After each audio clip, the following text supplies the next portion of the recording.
$5, 2 different places. 15, Perfect, right? That's no, lucky. okay, I mean, like I said, uncannily.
but anyway, we can.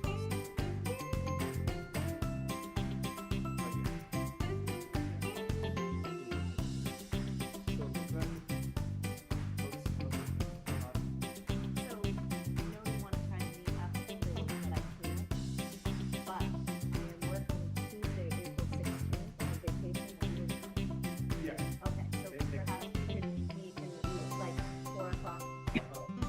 Or they could decide. Okay. And actually, most of the day I actually do. Okay. So the school building, but you would be.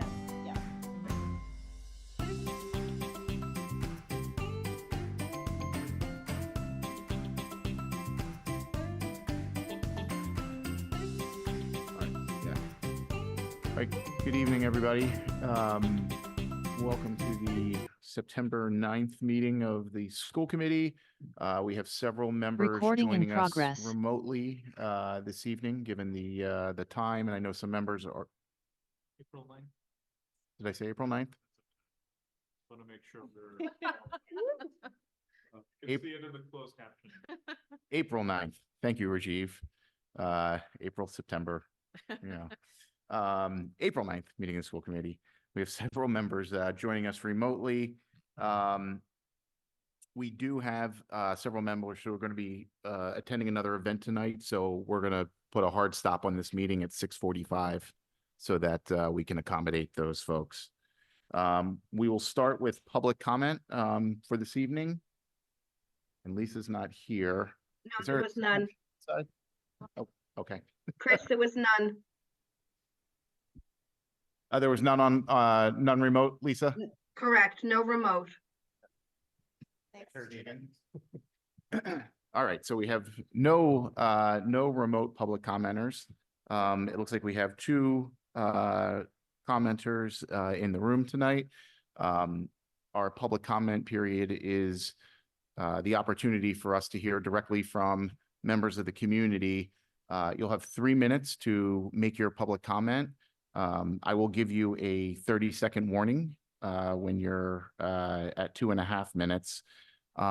Please don't expect a response in real time from the committee regarding your comments, but please know that we do listen and take them seriously.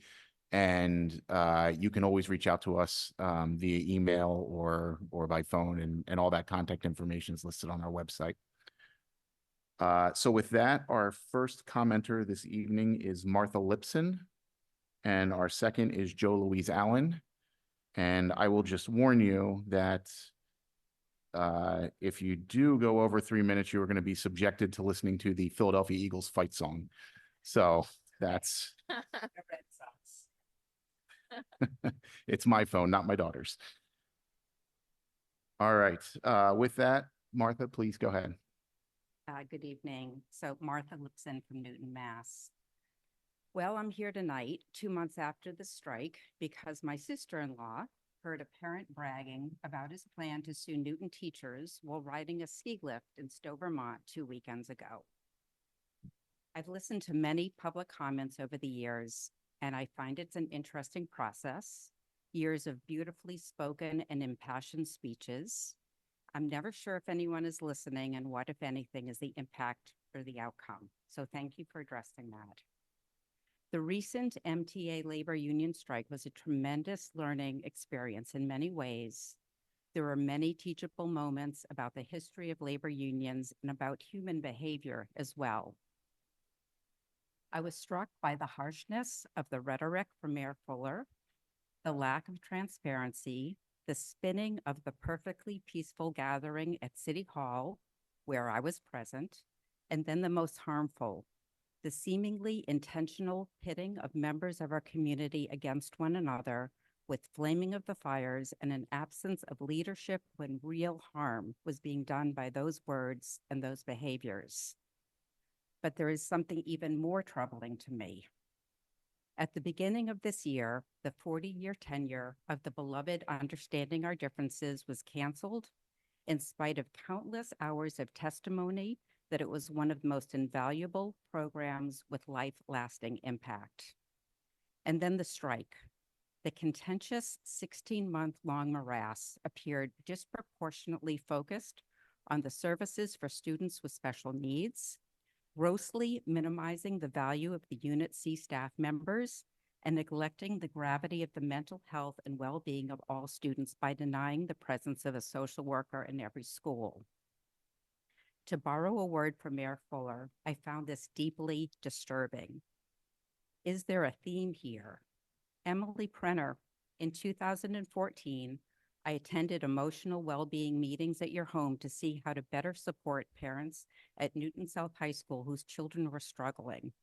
Mayor Fuller, I attended a celebration of the Understanding Our Differences in 2018, where you were present as a guest, newly after being elected, and one hoped in 30 support seconds. of those programs that have contributed to Newton's excellence and integrity in supporting all students.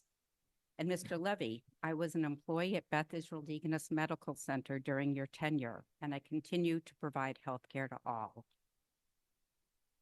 Given this history, it leaves me saddened and with many lingering questions for the mayor, administration, and the school committee to address of its intense purposes and goals. Thank you. Thank you. As I promised. Our next presenter, commenter is Jo Louise Allen.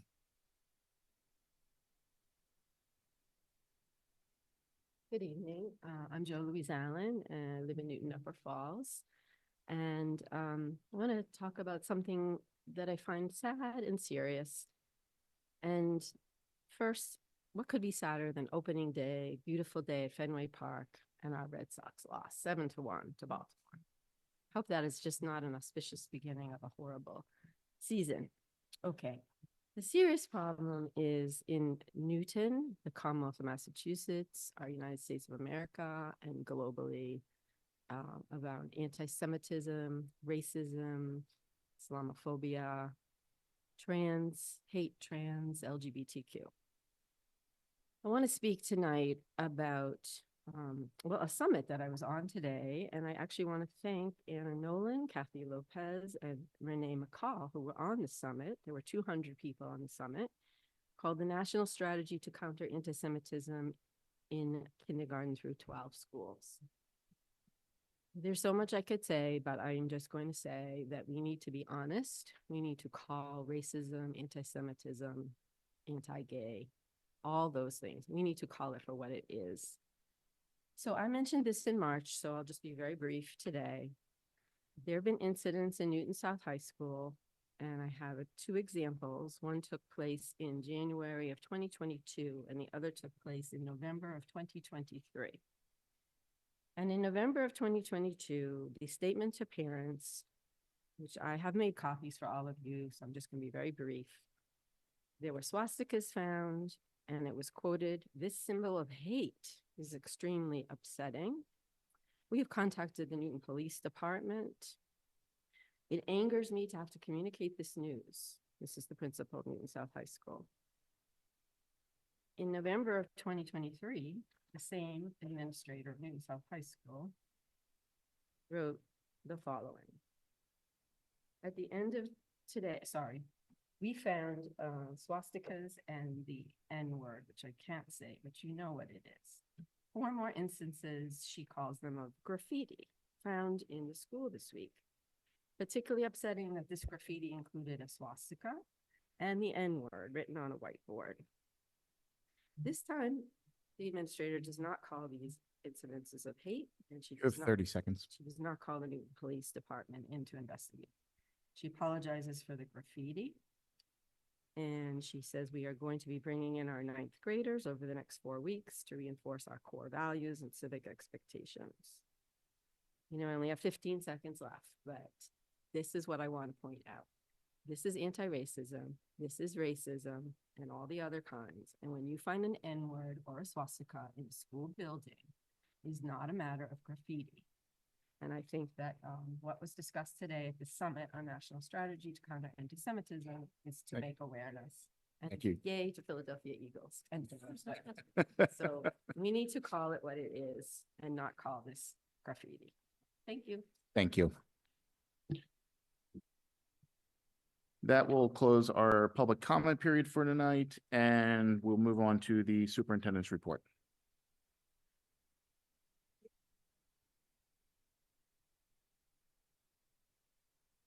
A lot of activities because We've had 4 school committee meetings like every other day, so I have to keep changing up the superintendent's report.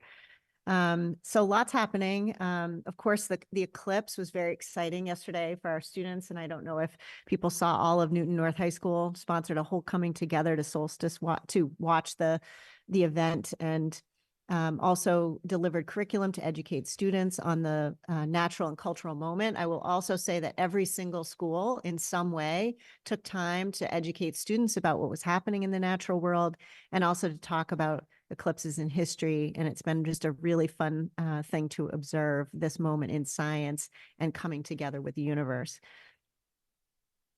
I also wanted to just say that our Memorial Spalding first graders would not let me not mention to you that the Wing Masters program happened there this week. Very exciting experience where you learn about live owls. And they were particularly excited because the owl is the Memorial Spalding mascot. So it was a pretty exciting day over there. These types of programs are part of the Creative Arts and Sciences Enrichment Series funded by the PTO.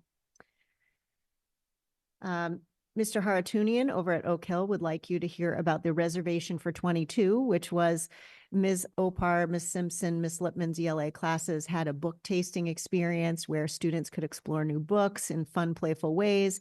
And they practice browsing skills and research skills in the library, taking down notes and citing sources. And more ELA classes will be doing this throughout the month in terms of book tasting. Just a shout out to our student leaders at South for Asian American Culture Day, which was last week at North.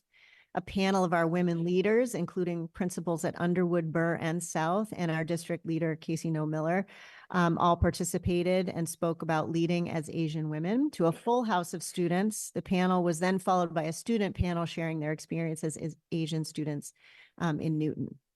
Coming up at South will be an Earth Day celebration on the 22nd. The sustainability squad there is looking forward to celebrating Earth Day. It's apparently going to rain that day, so they're looking to relocate into the field house, and they're looking for anyone who's willing to donate plants so they can decorate the field house to make it feel more outdoorsy. So if you'd like to contribute, you can email my office and I'll get you hooked up with the group there. The festival allows teachers to sign up, and teachers will then teach lessons about sustainability and the environment and climate change as part of the building's teach-in day. Coming up at North, another student leadership opportunity. This will be May 1st. After several years of hiatus, they're excited to bring back Deaf Culture Day at North. The students have been working really hard on this event, which showcases and celebrates the deaf experience and identities. All faculty and staff are able to bring their classes to attend. And this year's presentations include the first Somali and newest deaf Boston police officer, Mohammed Abnoor, will share his story and experiences about growing up deaf, but also commitment to advocating for equal representation and access in law enforcement. During the WIN block, the CAPS deaf and hard of hearing students will be in the dance studio, providing American Sign Language opportunities in small groups, and individual students can sign up to attend these classes. Then in a later block, there's a panel composed of deaf adults from the community who have different communication modalities, discussing their experiences and living in a hearing world.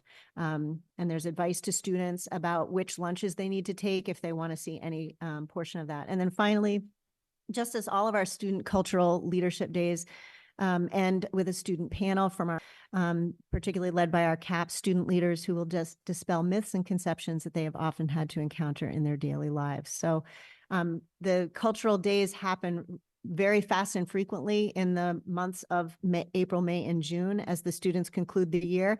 And I just like to give you snippets each week of the cultural events that are happening in the coming weeks.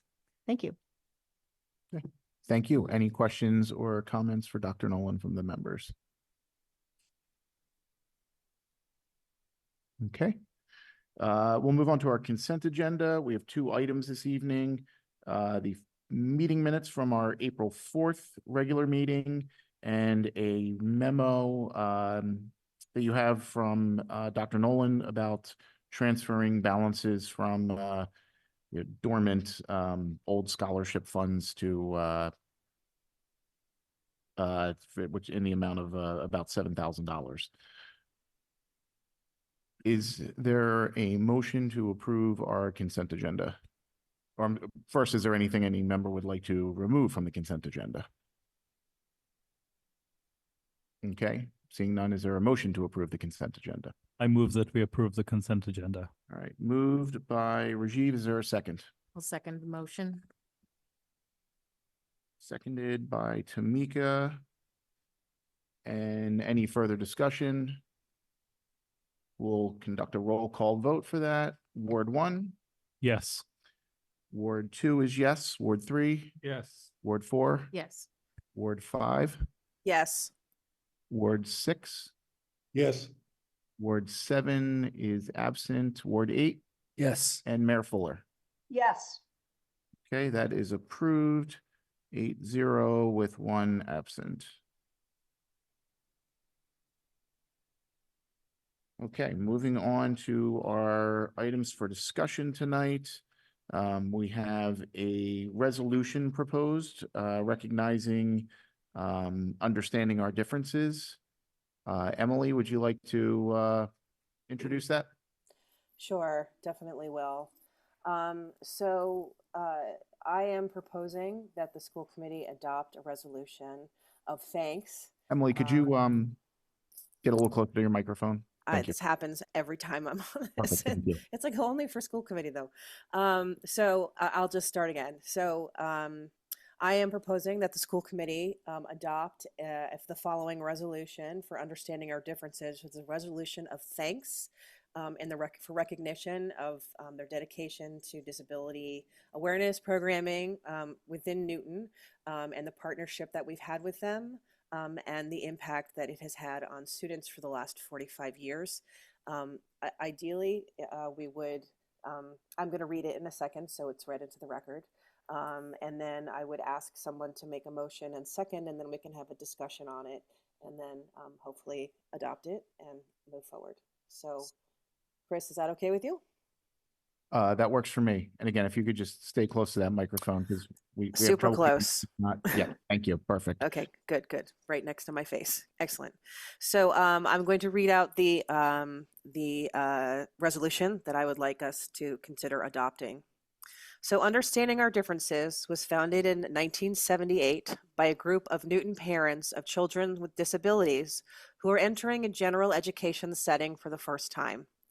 The goal was to increase information, understanding, and inclusion of people with disabilities. This was a trailblazing concept at the time. The Newton School Committee would like to thank Understanding Our Differences for 45 years of partnership to bring disability awareness programming to Newton and the profound impact it has had on our students. The Newton School Committee would also like to thank the parent volunteers who dedicated many hours to Understanding Our Differences and the program speakers who shared their life experiences with our students. The Newton School Committee is deeply grateful for the many years of groundbreaking disability awareness programming that Understanding Our Differences has provided for the Newton Public Schools. Understanding Our Differences has touched the lives of countless Newton children, educating them on a wide range of disabilities and expanding their understanding of how we are both different and the same. So I would, Paul, can we do discussion about this after we move to discuss it? Okay. So would somebody like to make a motion to adopt this? Apparently that's Paul. Okay. I can't see everybody else in there. So if they're a second. It's okay. Paul, would you like to make a motion? Yes, Oh, I sorry. move approval of the resolution just read by Emily. Thank you. Is there a second to that? I'll second. Oh, that was Mayor Fuller. Okay, moved by Paul, second by Mayor Fuller, and discussion on this resolution. Yeah. On Ping? I would like to strongly support this recognition.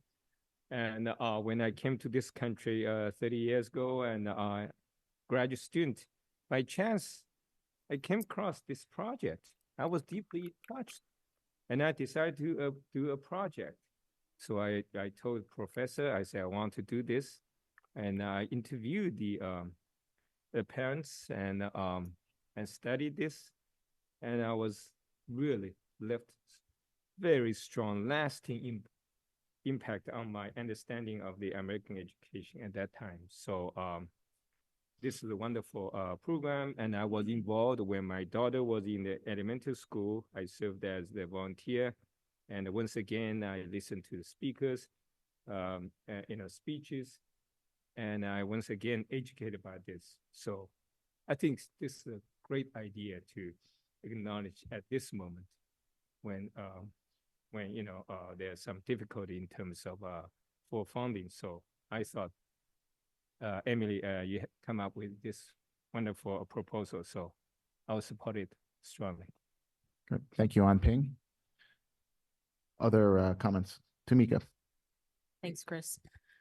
So typically I'm not so much in favor of resolutions. I think they are light on Emily is laughing because we've had this conversation. I think they're ceremonial more so than action oriented. And so from that kind of standpoint, it irks me. However, my natural tendency to be irked by a resolution was put aside, Emily, because of the well-craftedness of this particular resolution. It codifies for the public something that this committee has struggled to make clear in the change in which we have as a school district encountered our partnership with Understanding Our Differences last year and into this year. It doesn't look the same, but the respect is 100% still there. Like on Ping, I myself was a parent volunteer with the program and found it to be tremendously beneficial, both to my own knowledge and growth, but also to my student or my children and their fellow students. I think, Emily, also there was, I appreciate your phraseology in the resolution, that it was a trailblazing concept at the time. And it still is. I think where we as a committee landed last year when this conversation first came up was that it shows a lot of growth in terms of how special education is handled in school districts today, which is different from when this program started 45 years ago.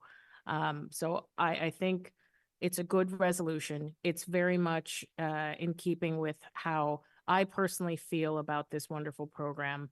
And I think how the school committee has been articulating our appreciation for the program. It essentially, like I said, codifies it here. So I appreciate that. Thank you, Emily. Good work. Thank you, Tamika. Barry? Yeah, I just wanted to say that I too support this. I actually remember doing this program in 4th grade at Memorial Spalding. And to be fair, I did not remember doing it until I moved back to Newton and the topic of understanding our differences came up. And then I remembered and I realized the reason I didn't remember prior because the way it was done was embedded in my educational experience here in Newton. And so the memories came back to me. I remembered the program, I remembered the people coming in, the videos we watched, all of it. And they did stick with me for my whole life. So I just wanted to say that I appreciated the program as a student. And I appreciate it now. So I'm in support of this. Thank you, Barry. Rajiv? Thank you. I just would like to share a couple of thoughts. I'm very much in favor of the resolution, and I think there are three main things we want to take away. The first really is the resolution, the thank you, the understanding our differences has achieved so much over the last 45 years, or the 45 years in which it was in place in Newton. And over the last couple of years, we've heard just an incredible volume of thanks, of speakers coming in and telling us about how it made a difference to their lives, whether it was as a volunteer, as a parent, as someone who went through the program, like Barry just spoke about, or as someone dealing with a disability and wanting to be understood, accepted, included, and belong, right, in our classrooms. So I think there's been a tremendous positive impact here, and this is a way of saying thank you. I don't think it does full justice or even comes close to addressing the positive effects from UOD. So that's one thing. The other thing I hope we can take away is some learning in terms of there are a lot of different programs. There are a lot of changes to those programs, curricula shift, thinking shifts. But I will just say we as a school district should learn from how this whole situation came into play, was dealt with, and where it seems to have settled. There's certainly room for introspection. I hope we to make use of that and think about this as we think about addressing any other program really, and that's part of the curriculum, but especially one that is so deeply embedded in our city, with our parents, with our students, with our volunteers. So again, Emily, thank you so much for putting this together. I wholeheartedly support it. Thank you, Rajiv. I guess I'll say like Tamika, we share our distaste of resolutions in general. But this really is, and Emily, I'll say, I think you drafted this very well. This is a very nice statement of thanks that isn't trying to do more than some resolutions, try to accomplish something more than just on the paper. The thing that certainly has struck me is, as we've gone through this and I've learned more about the program, is thinking about that the trailblazing nature, as you rightly say, Emily. 50 years ago almost. It's easy for us today to say, oh, of course these are things that we think more deeply about in our schools. But when I think back to my education back in Pennsylvania, there was a very limited scope in discussing these issues. And so I kind of really appreciate that truly trailblazing nature of what this organization did back then. So I'm fully in support of the resolution. Mayor Fuller and then Paul.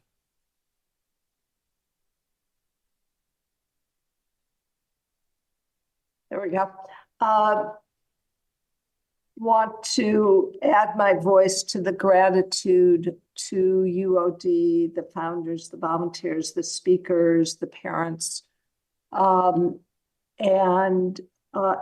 acknowledge the profound impact that it has had over the generations. And I would also just add, it's very important for us as a school committee to continue with Superintendent Casey Miller and others to understand and recognize that the goals of UOD are equally important today, and that we have continuing and ongoing work in front of us, so that we continue as a committee to keep asking questions, looking at the metrics, and understanding how we are accomplishing the goals that UOD has been committed to over the years. And thank you to Emily for crafting that. It's not easy to get the words just right. You did it beautifully. Thank you. Paul? Thank you, Chris. I don't want to be repetitive, but I do want to report that my daughters, who are now 40 and 44, who had the experience of this program at Bowen School in elementary school, still report the influence it's had in their lives personally, but also in their own teaching activities with other students and colleagues over the years. It made a huge impression on them and truly changed their lives. And that we, as their parents, likewise learned a tremendous amount and felt very, very good that that our children could participate in this kind of program. So, of course, I'm also supporting the resolution. Thank you, Chris. Thank you, Paul. Other comments, questions from the members? Okay. With that, we'll take a roll call vote on the school committee's support of this resolution. Ward 1? Yes. Ward 2 is yes. Ward 3? Yes. Ward 4? Yes. Ward 5? Yes. Ward 6? Yes. Ward 7 is absent. Ward 8? Yes. And Mayor Fuller. Yes. Okay, that resolution passes 8-0 with 1 absent.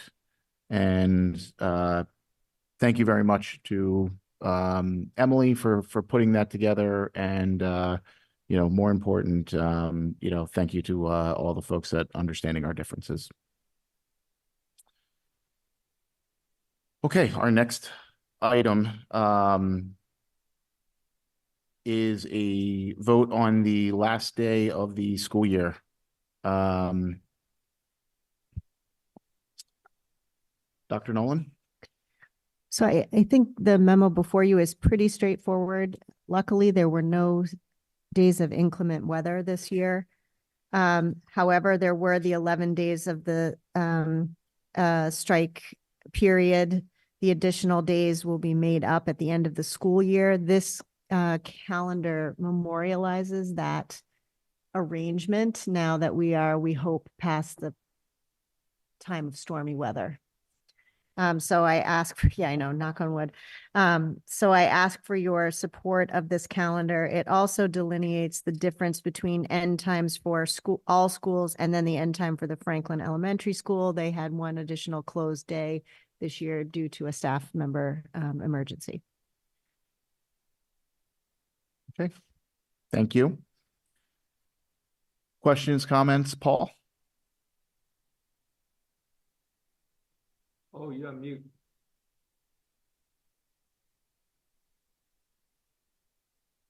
Ooh, Paul, we still can't hear you. Paul, you're on mute. It's too bad. It was so well stated. No, just kidding. You'll have to do it again. Oh, no, I don't think I can do it. I just would like to move approval of the calendar set forth in the superintendent's memo to us dated April 9th, 2024. Okay, there is a motion to approve. Is there a second? Second. Second by Anping. And questions, comments from members?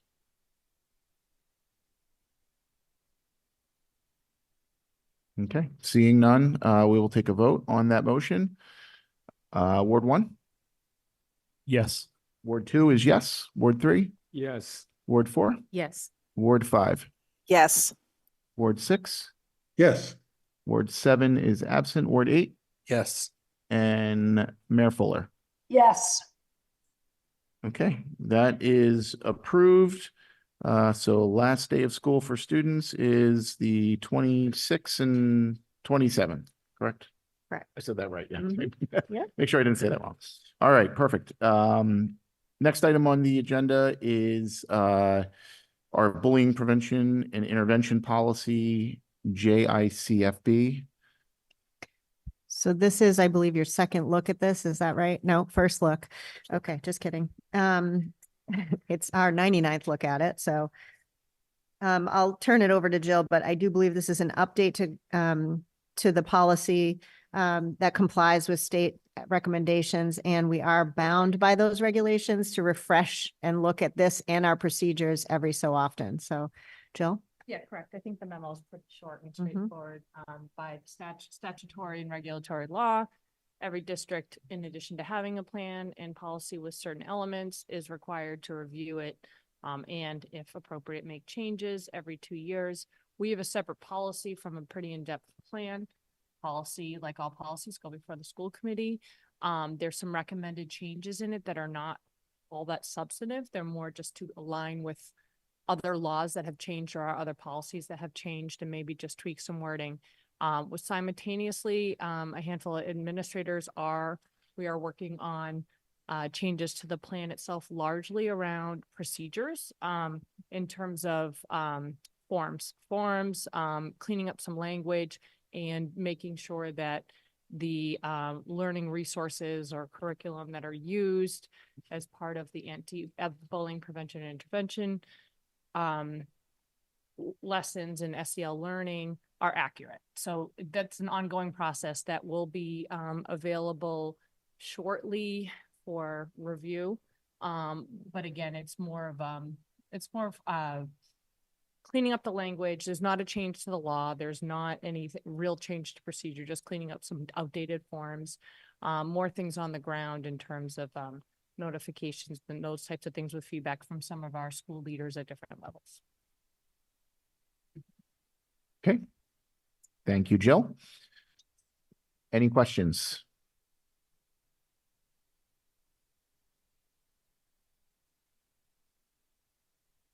Okay. If you have any questions, follow up and I'll be back in a few weeks. All right, great. That'll be on our next agenda for a vote. Correct. Okay, you. perfect. Thank you, Jill.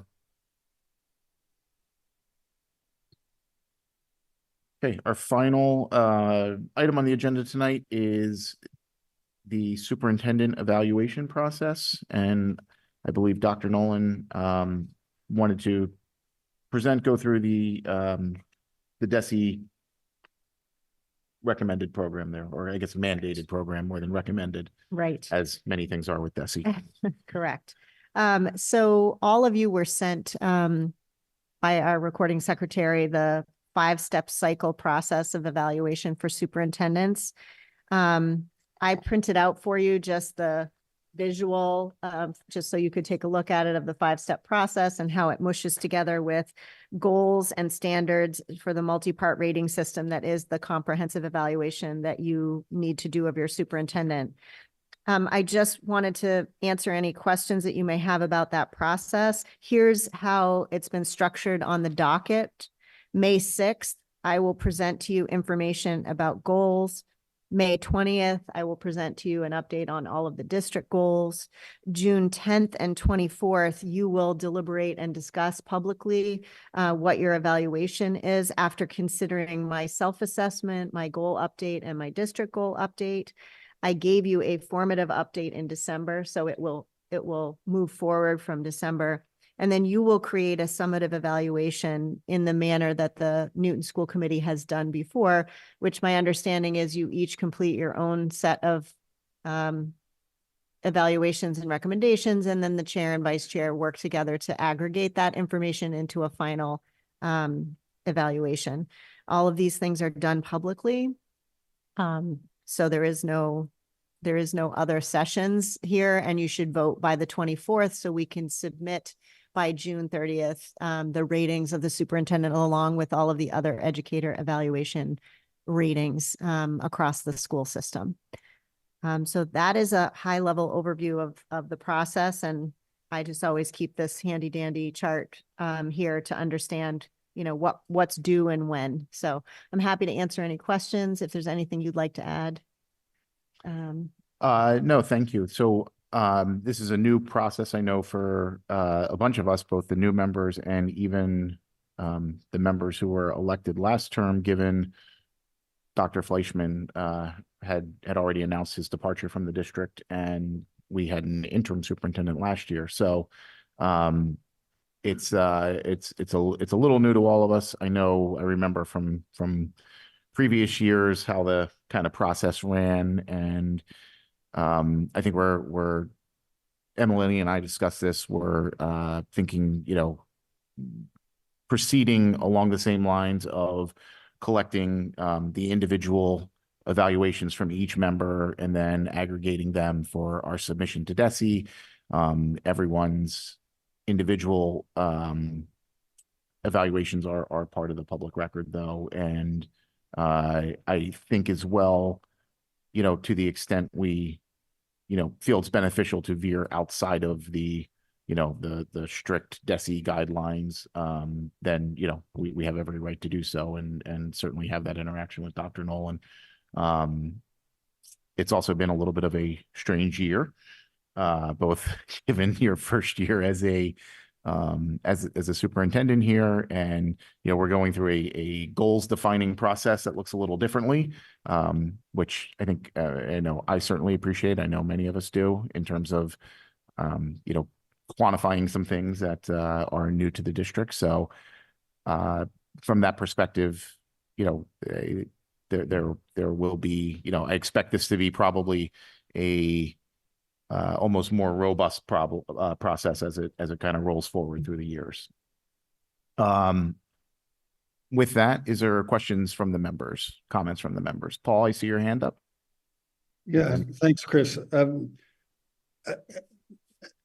My question is how to shoehorn what really has happened into these goals, objectives, and standards. And if you don't mind, I just want to take just a minute to set forth an example of where I'm having trouble knowing how to state the things in the form that is expected of us.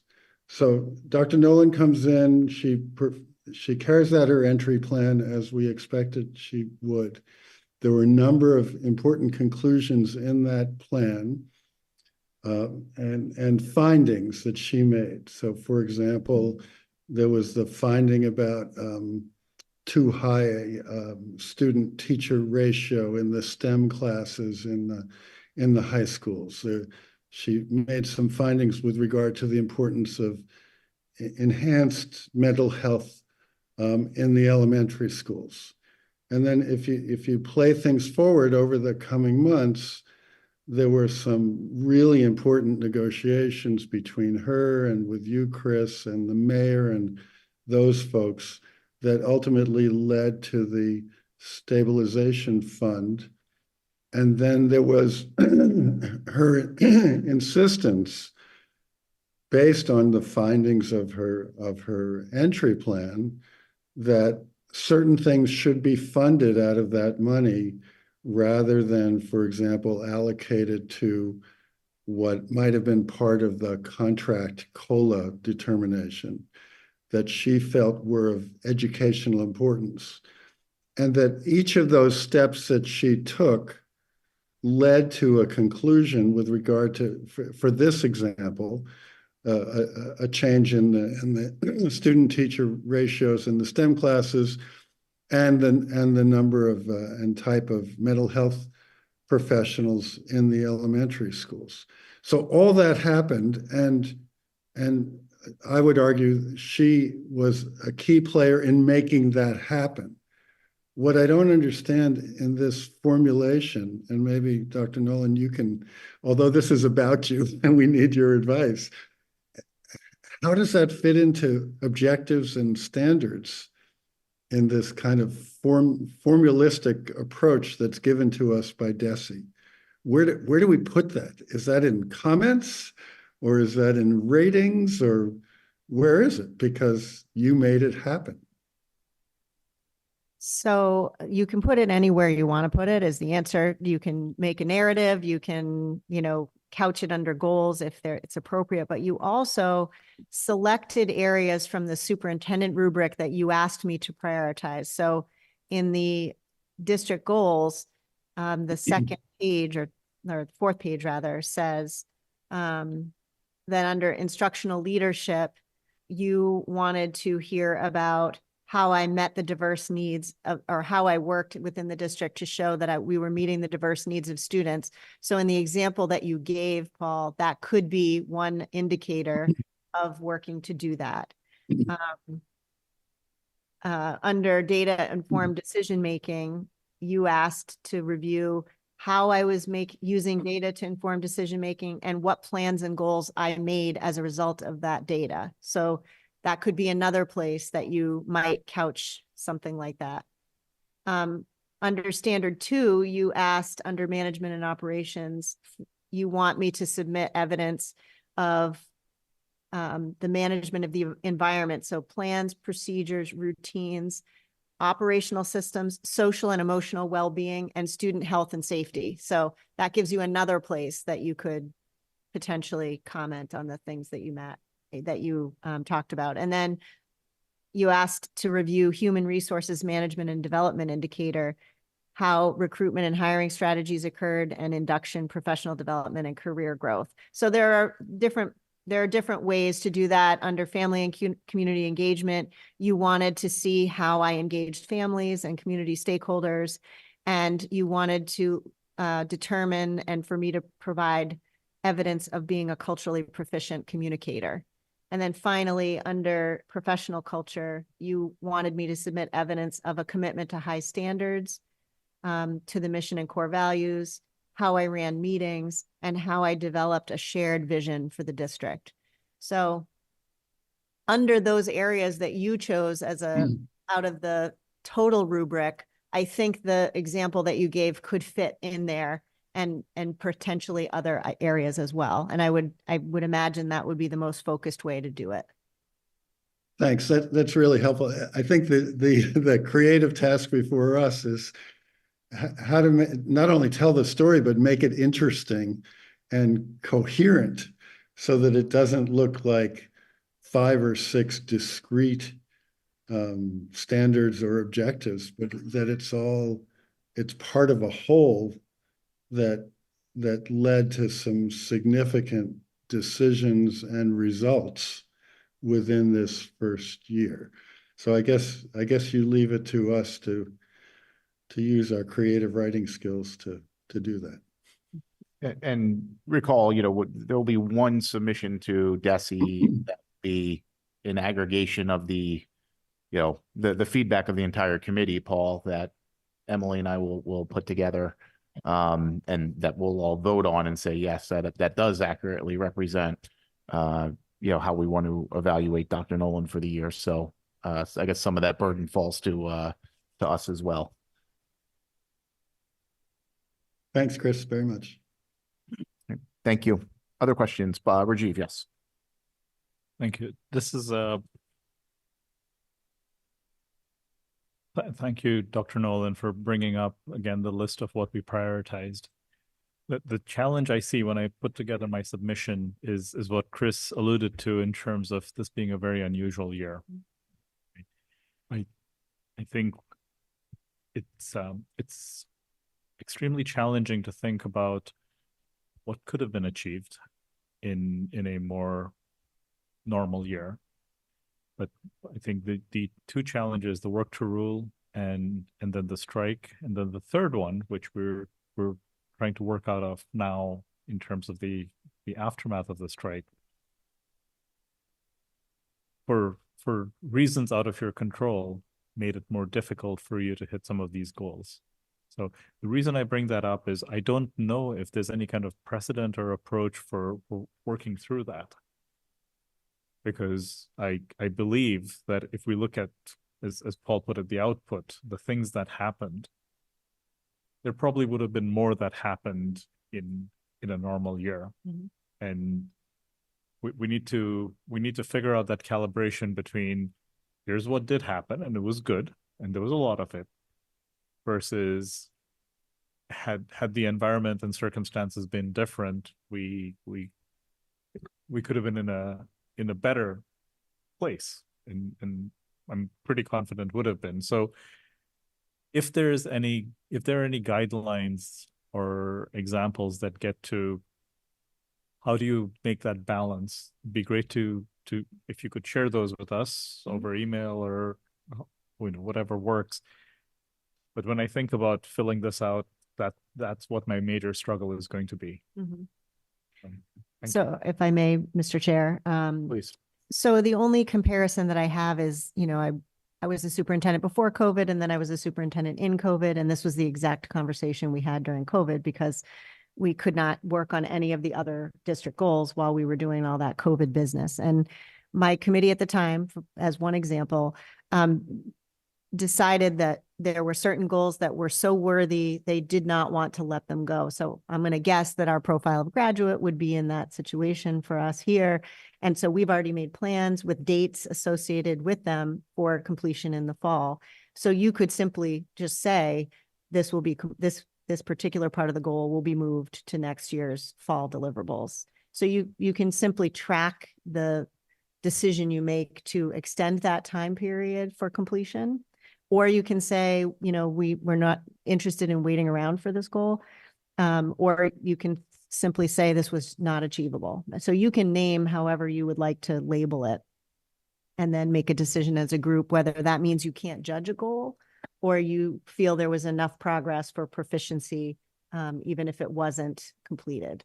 And the beautiful part about the rubric, I guess, is it gives you language for each indicator. What does proficient look like versus, say a completion goal? It says proficiency looks like this. It doesn't necessarily mean, because all goals aren't neatly finished in a year usually.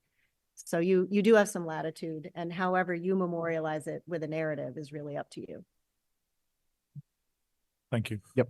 And I just say, like, I've given that some thought myself, Rajiv, of, how do you balance that? How do you calibrate, and in some respect, I'm kind of thinking about a system-wide goal as, a little bit distinct where, I'm assuming any year, and I think if we're setting our goals correctly, in any year, there's going to be goals that aren't met.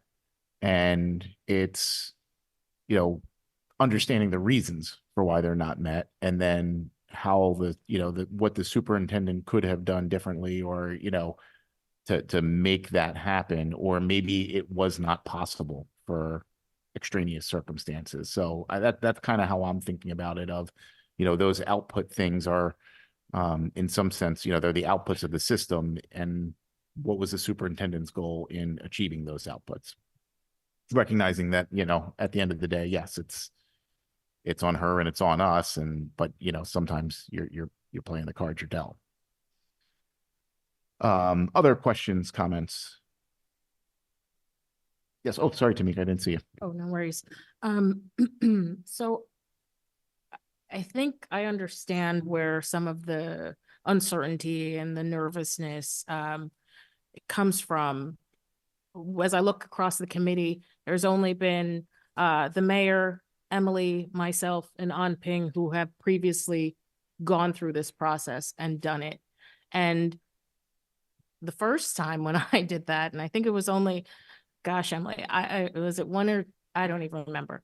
But it's a daunting process when you think about it, but when you sit down and if you conceptualize it and approach it in the manner I think this rubric does really help with, and you're squaring actions against goals, proficiency versus inability to even attack something or take steps to achieve a goal.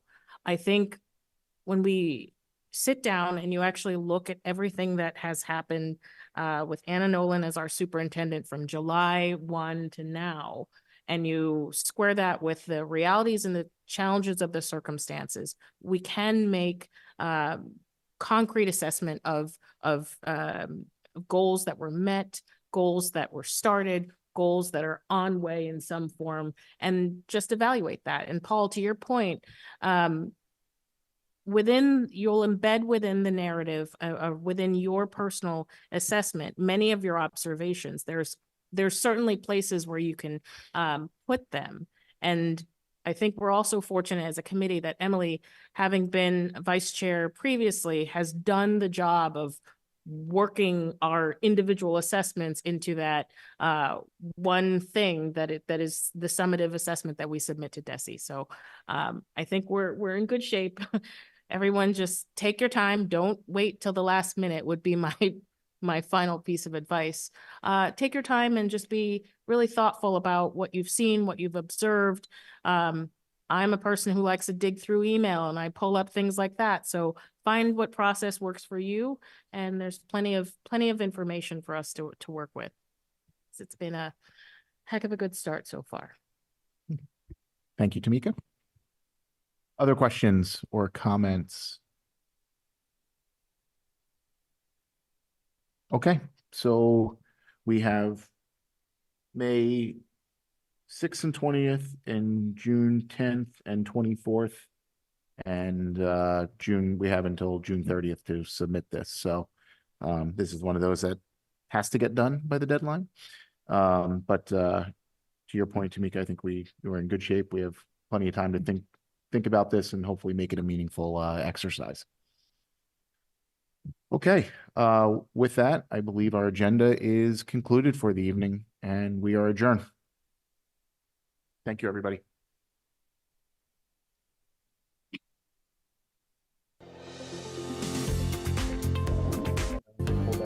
Sure.